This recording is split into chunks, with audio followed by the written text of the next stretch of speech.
So this summer, my family had an opportunity to spend a little bit of time in Colorado. And we went there for a vacation, and one of the things that we did while we were there is we visited a ghost town. Contrary to popular belief, much to my relief, it has nothing to do with actual ghosts. The idea of a ghost town is it used to be a town.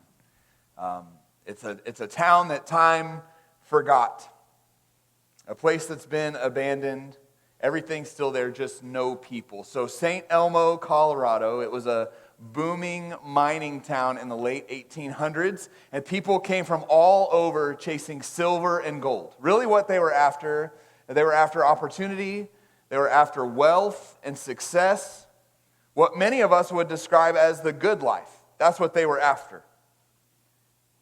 But you know what happened? The mines dried up. And the railroad stopped coming. And the people who were chasing the good life, they all left. They started chasing the good life somewhere else. And now St. Elmo is a ghost town. You can visit, you can walk the streets. Let me tell you a little secret. It's like really boring. There's really not, all the buildings are there, but you don't go in many of them. You don't really know what you're looking at very much, but you can go visit the building. There's a school and some things like that. The most fun thing about it is feeding the chipmunks. That's what my kids wanted to do. We drove all the way up there, and they didn't want to look at the town. They wanted to feed the chipmunks. But here's what you need to consider, is that many of us, all of us, we got our own St. Elmo. We're chasing the good life in many different places, many different avenues. Looking for good life in the wrong place. The good life in the wrong place, and see what happens is we think we found it, and we do find a little bit of joy. We do find a little bit of satisfaction, and we find a little bit of that, and then it starts to run out.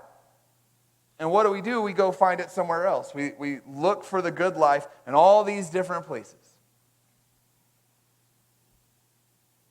And Psalm 84 gives us a better vision. That's where we're going to be, Psalm 84. You can turn there. Psalm 84 teaches us where the real good life can be found. It's not about possessions or where you live or accomplishments. The good life is with God.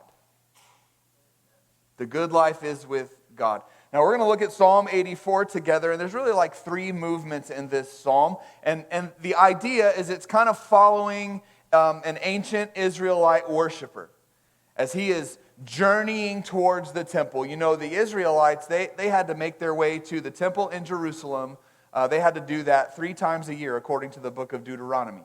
3 times a year, no matter where they were in Israel. The journey might just be a day or two. It might be a weeks-long journey to get to Jerusalem, but they would journey there, and this psalm kind of follows his movement as he's looking forward to going to the temple in Jerusalem where God's presence was. He's longing and aching for the presence of God, and now it's time to journey, and that's the second movement of the psalm, is now we're going to be on this journey, and it might be difficult, it might be long, but we're going to journey on our way to the temple in Jerusalem where God's presence is. And then finally, the third movement is now we've arrived.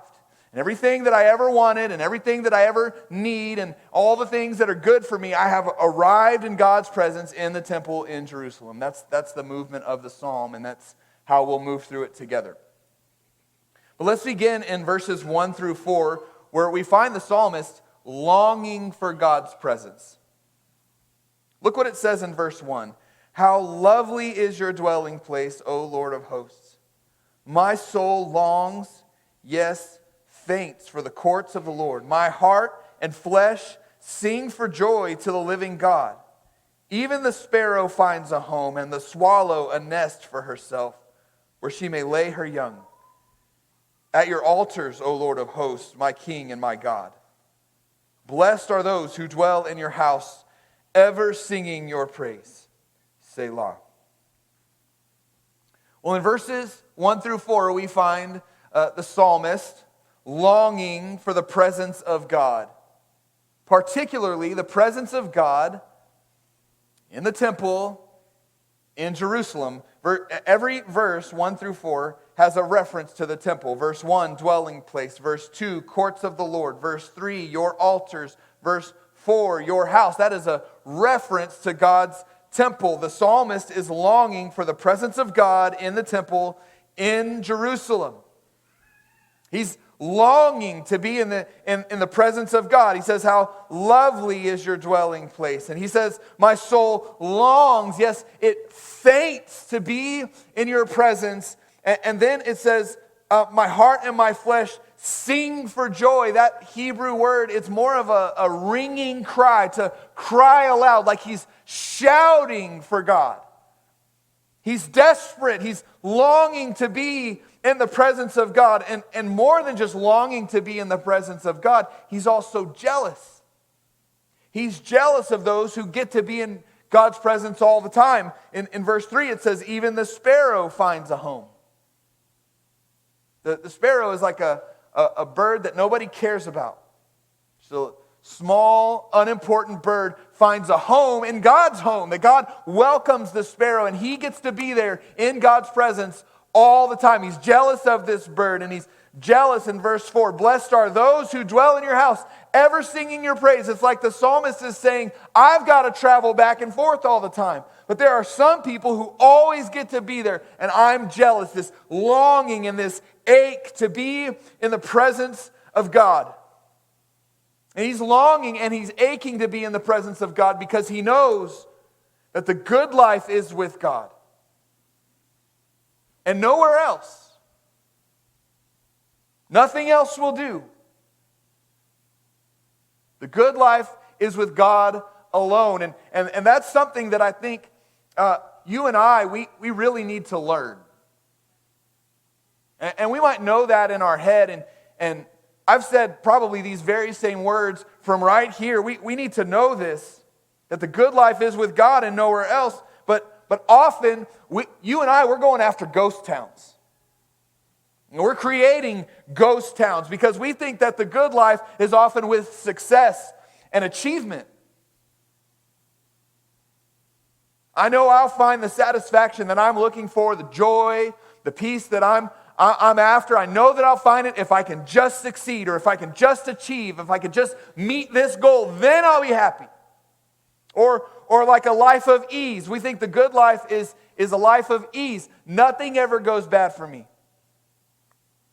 That's what I'm after. I know that I'll be happy if nothing ever bad happens. Or we think the good life is having a good spouse. We think the good life is having happy kids. I've heard it said multiple times from multiple sources. You are only as happy as your most miserable kid. It's true, isn't it? But we think I'm going to find the good life if all my kids can be happy. As long as things are going my way, then I'll have the good life. Then I'll be happy. Then I'll be satisfied.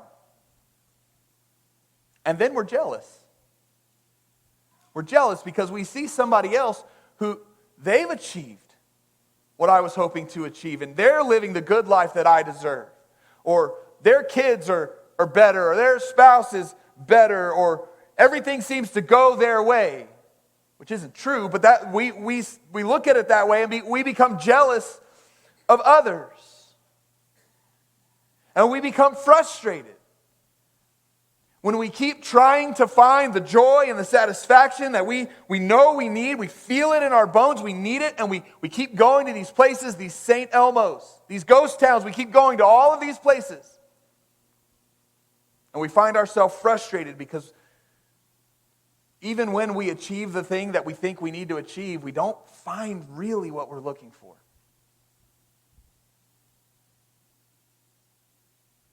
Here's what I want to tell you this morning. If you kind of are living that life, going from thing to thing to thing, here's what I want to tell you. You will always be jealous.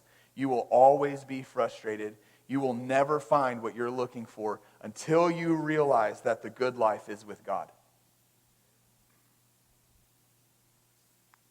Until you realize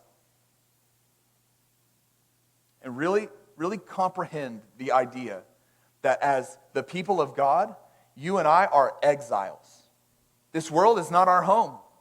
So nothing on this planet is going to actually give us the satisfaction and peace and joy that you and I are looking for. The joy that we're looking for. Nothing on this planet is really going to give us that kind of lasting satisfaction. This world is temporary. And there are good things on this planet. You should look for success. You should want a good spouse. You should want your kids to be happy. All those things are good, and those things are joyful, and those things do make us happy. But those are just shadows. And those joys and those pleasures are fleeting. Those point to a better life, something more. The good life really isn't in achievement or ease or whatever. The good life isn't on this earth. The good life is with God. And you feel it in your bones, and you know this. It's in your very fabric. You know that there's more. It can't just be this. And that longing and that ache is for the presence of God. That brings us to the next movement of the psalm, verses 5 through 8. After longing, aching to be in God's presence, the psalmist now is journeying towards God's presence. In verses 5 through 8, look what the text says with me. It says, "Blessed are those whose strength is in you, in whose heart are the highways to Zion. As they go through the valley of Baca, they make it a place of springs. The early rain also covers it with pools. They go from strength to strength. Each one appears before God in Zion. O Lord God of hosts, hear my prayer. Give ear, O God of Jacob. Selah." These verses describe the psalmist traveling towards the temple in Jerusalem where God's presence was located. And this describes the person on the journey. Have you ever been on a long road trip? Like we drove to Colorado. That's 14 hours one way. Almost didn't come back because the weather was awesome. Would have stayed till about winter and then would have realized our mistake. Have you ever been on a long road trip like that? Here's how they usually go. The first few hours are full of excitement. Everybody's happy. Everybody's snacking. The playlist is fire because I made it. And we're having the best time. But then you hit like hour 8. And you start rethinking everything. Was this a good idea? The snacks are annoying now. Why are you chewing so loud? Turn the music down, you know. And everybody's kind of wondering, like, are we there yet? Are we there yet?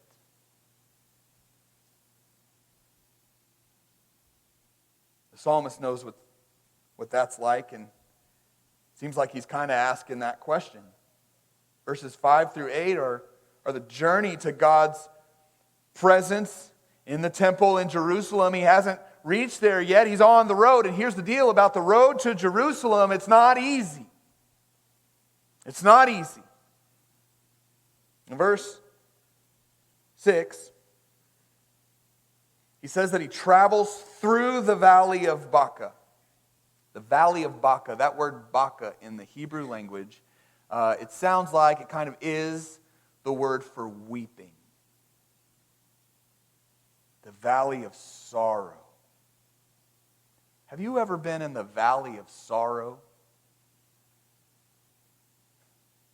The diagnosis you feared?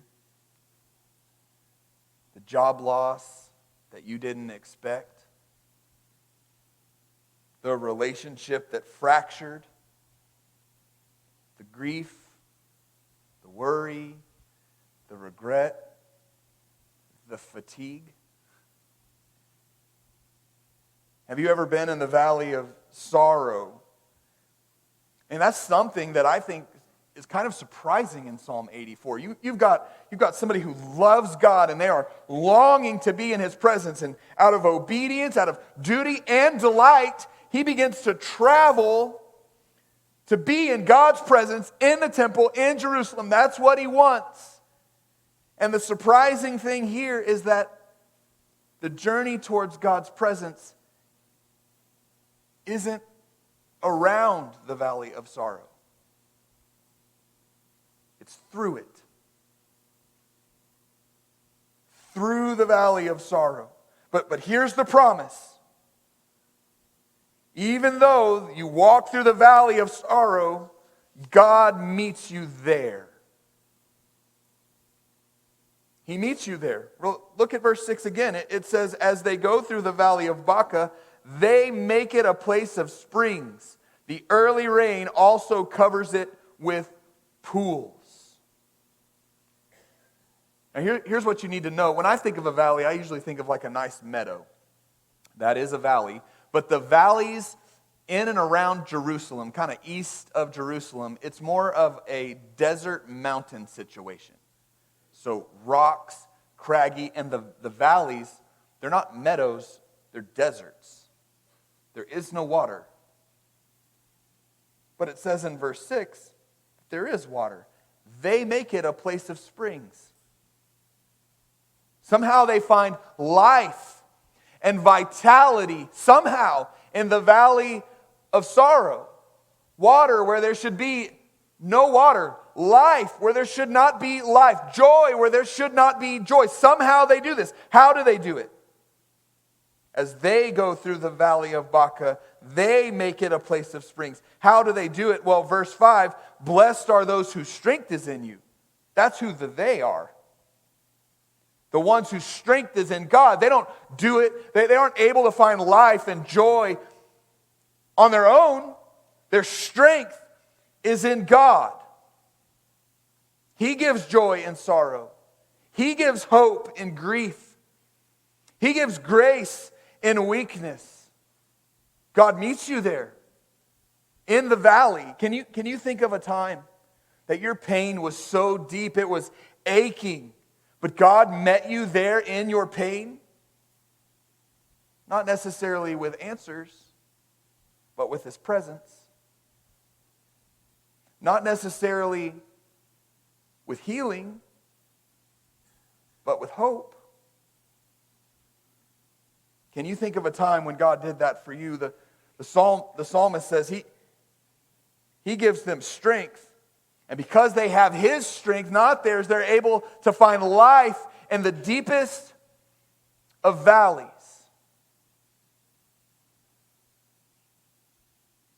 And here's the other thing I notice about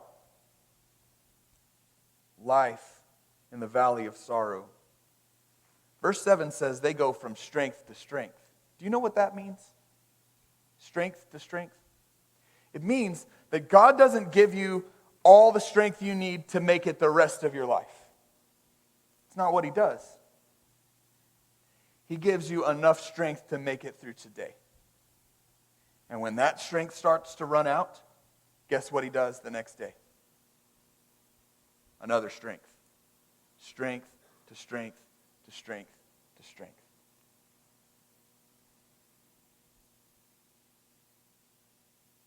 Does anybody need God's strength today? You know, I love that old hymn, Great is Thy Faithfulness. I don't know if that's any of your favorite hymns. That's one of mine. And I love the line. Some of you need this right now. You need this. Strength for today and bright hope for tomorrow.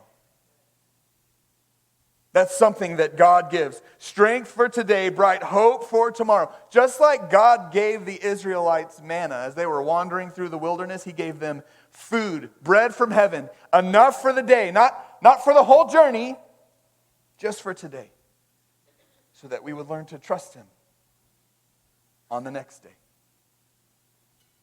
And Jesus taught us to pray, give us this day our daily bread. That's not just about food. That our strength would be found in God alone. And when our strength is found in God alone, we're able to find life in the valley of sorrow. Here's what I think that looks like practically, and here's something that might help you. As maybe you're going through like a deep valley right now. Maybe you would say, man, I am walking through the valley of sorrow, whatever it may be. And here's what you ought to add to your prayer. You should definitely pray, God, save me from this situation. God, heal me. God, fix this. God, get me through. You should definitely pray that. Add this to your prayer, though. God, give me just enough strength for today. Just give me enough strength to make it through today. As I walk through this season of frustration or this season of fear, this season of grief, as I'm walking through this situation, give me enough strength that I might reflect the image of Christ. That even though I'm frustrated or I'm mad or I'm sad or I'm depressed or I'm hurting or I'm afraid, even though I have all this and I'm walking through these things, help me to reflect the fruit of the Spirit. That I might be a person who reflects love and joy and peace and patience and kindness and goodness and faithfulness and gentleness and self-control. That I could reflect these things even though I'm going through this. I'm in the valley of sorrow, but I still find life. A life that comes from strength from God. Daily strength. Let God meet you in the valley. Let Him meet you there. You don't need to know what comes next. You don't need to know the hows and the whats and the whos and the whens. You don't need to know that. You just need strength for today. And let God meet you in the valley. Psalm 84 is teaching us something. That the good life is with God, even in the valley.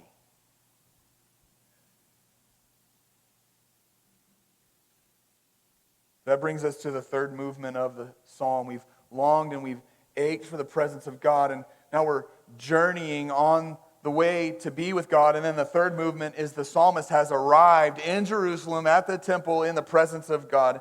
And he's enjoying God's presence in verses 9 through 12. Look at those verses with me. Behold our shield, O God. Look on the face of your anointed. For a day in your courts is better than 1,000 elsewhere. I would rather be a doorkeeper in the house of my God than dwell in the tents of wickedness. For the Lord God is a sun and shield. The Lord bestows favor and honor. No good thing does He withhold from those who walk uprightly. O Lord of hosts, blessed is the one who trusts in you. The psalmist is longing and aching to be in the presence of God. And he's journeying and he's willing to stick with God, even though he's got to walk through the valley of sorrow. And the question is, like, why does he care so much? Why does he want to be in God's presence so much? And he tells us in verse 11, the summary of that verse is that the presence of God is better than anything else. In the presence of God, I have all that I need.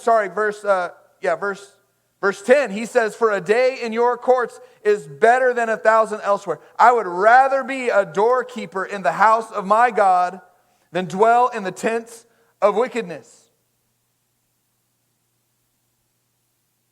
I would rather be a nobody doorkeeper in God's presence than to enjoy all the pleasures that the world provides. That's what the psalmist is saying. Is that something that you would say? Let's be honest. What are the pleasures of this world?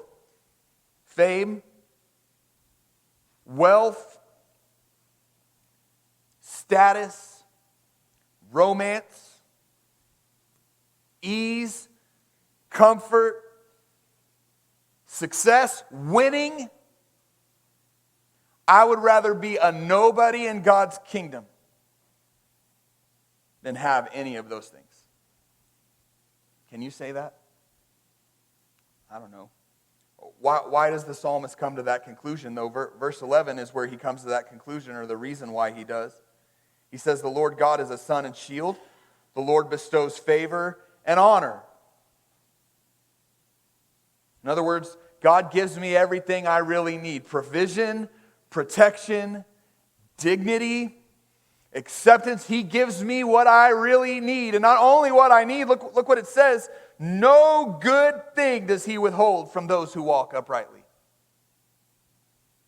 The psalmist knows that if I'm in God's presence, I have all that I need, and everything that he gives me is good. I don't know about you, but if we could just be honest in this room, that verse is hard for me to swallow. No good thing does he withhold from those who walk uprightly. If you think about that, that sounds nice. Let's put it on a t-shirt. But is that really true? Here's what that verse means. That if it's good for you, then God will give it. And if God's not giving it, then it's not good for you. I don't know about you, I have a hard time with that because I can think of things that I've prayed for, and I could do a PowerPoint presentation for you. And I could show you, if God would give me this, then here are the ways that it's good for me, or good for his kingdom, or good for my kids. Like, if God would give me this, here's how it's good, but then he doesn't give me the thing that I was praying for. And I have a hard time with that. No good thing does he withhold from those who walk uprightly? Really? No good thing? That takes a tremendous amount of faith to trust in God. If it's good for you, God will give it. And if God's not giving it, then it must not be good. That takes a tremendous amount of faith. That's why the psalmist finishes with, "Blessed is the one who trusts in you." I don't understand it, but I trust you. The psalmist, he wants to be in God's presence so badly. He says that I'd rather have your presence than anything that the world provides. And he says that because he knows God will give me all that I need, and he'll give me all that's good for me.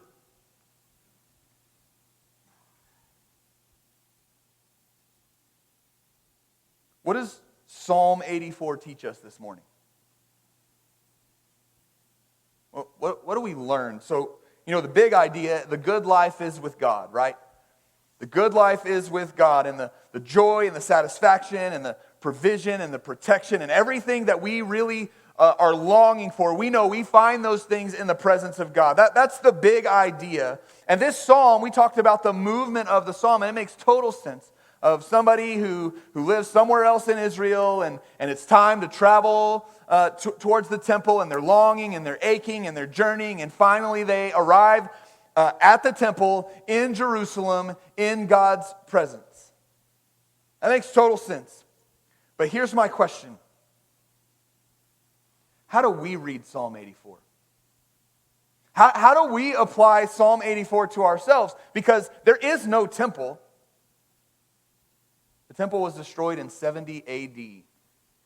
It's not there anymore. You can travel to Jerusalem, and you can go to where the temple was, but it's awesome.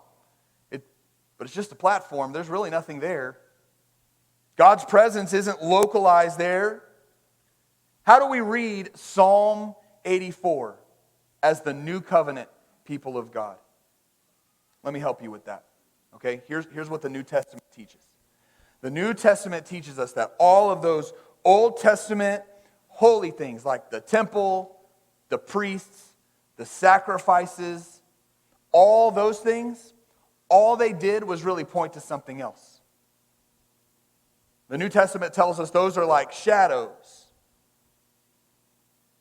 There's something else that's the actual substance, the actual thing that's causing the shadow. We shouldn't be so interested in the shadow. We should turn our eyes to the thing that the shadow's pointing to.